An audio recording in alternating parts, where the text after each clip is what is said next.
Recently একটা জিনিস খেয়াল করলাম। পুরুষের আসল সৌন্দর্য হচ্ছে তার দাড়িতে।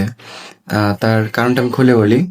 আমার এখনো তেমন চাপ দাড়ি উঠে নাই, মানে আর পাঁচটা মানুষের মতন চাপ দাড়ি এখনো ফুলফিল উঠে নাই।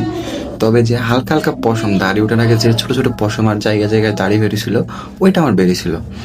তো ক্লিন শেভের হগে আমার ছবি তুললে আমার ছবিগুলো অনেক ভালো লাগতো আমার কাছে। একটু দাড়ির জন্য হলে অনেক সুন্দর লাগতো আমার কাছে। আর পাঁচটা মানুষের কাছে কেমন লাগে আমি জানি না, তবে আমার কাছে ভালো লাগতো। কিন্তু এই যে যেদিন থেকে ক্লিন শেভ হয়েছি, মানে সত্যি কথা আমার নিজের কাছে খারাপ লাগে। কেমন একটা ছেলা মুরগির মতন কে, মানে চামড়াহীন একটা মুরগি, কেমন একটা বাজে লাগে। আমি ভিডিওটার শেষে আমি আমার একটা ছবি দিবানে পছন্দ থাকাকালীন, আসলে ওইটা আমার কাছে বেশি ভালো মনে হয়। তো একটাই কথা, মানুষের দাড়ি থাকাটা আসলেই একটা সৌন্দর্য ব্যাপার। আর এটা আমাদের ইসলামে মানে আদেশ আছে দাড়ি রাখার। তো দাড়ি রাখা একটা ভালো জিনিস, আমরা সবাই চেষ্টা করবো দাড়ি রাখার। ধন্যবাদ।